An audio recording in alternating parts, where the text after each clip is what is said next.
Killers of the Flower Moon 2023. I very much liked Lily Gladstone's portrayal of Molly Burkhart, and Leo DiCaprio and Robert De Niro are always pretty good in their acting as well. I suppose the length of the film was just 206 minutes, 2 hours, 3 hours, 26 minutes. So with some of the trailers, that's well over 3.5 hours. It's just a really long film, and I prefer films half that length. So one problem was about 2.5 hours into the film, I started falling asleep. And I know about that simply because I got woken up by the scene with the explosion where suddenly the windows get blown out and the house is actually destroyed by dynamite. As you can see in the trailer, it's a really powerful scene. There were some really appalling events in the 1920s. The Tulsa massacre, the amount of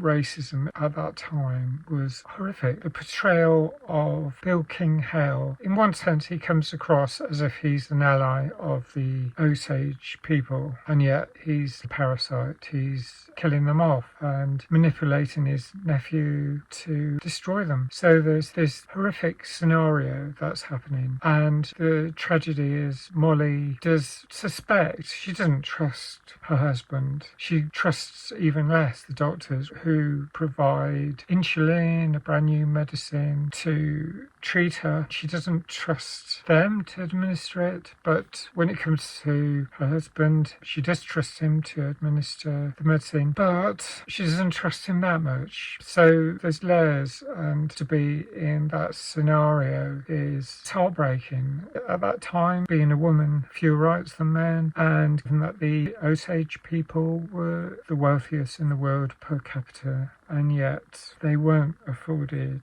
the human rights that they deserved. They were in a very difficult position. That early part of the 20th century, alongside films like Suffragette, I've seen quite a few war films from that era as well. I get a clearer picture of what it was like at that time. These First Nation Americans were in a much more privileged position than so many other people of colour, and yet they were being killed off for their money, and there was very little they could do about it. They were being attacked and killed in the most horrific way. Over the years since then, there's been a lot of progress. There's been the civil rights movement in the 60s, and yet there's been such an ebb and flow, like a pendulum. There's still such a long way to go. There's still so many people arguing against human rights for everyone. So it's depressing, it's a fact of life that situations like that happened, and yet one good thing is this true story. It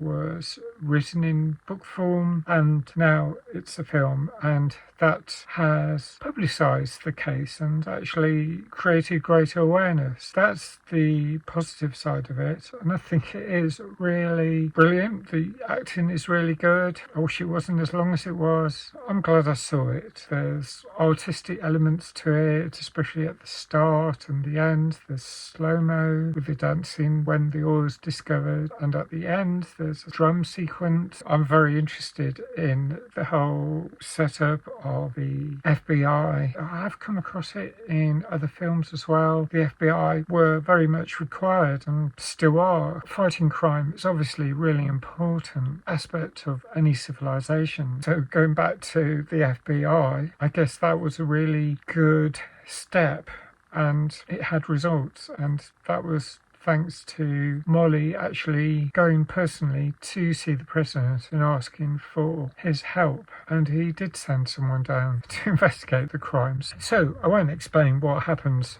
towards the end, but there's a lot in the historical record which I found really fascinating, as is the case with some previous films. There's a lot about this film I like. I'm going to score it 7.5 out of 10. I do recommend you watch it. It was great in the cinema on a large screen, though if you find almost 3.5 hours in front of a film difficult, it will be available eventually on streaming and on DVD. So I'd love to know your thoughts about this film. Thanks for watching. Bye for now.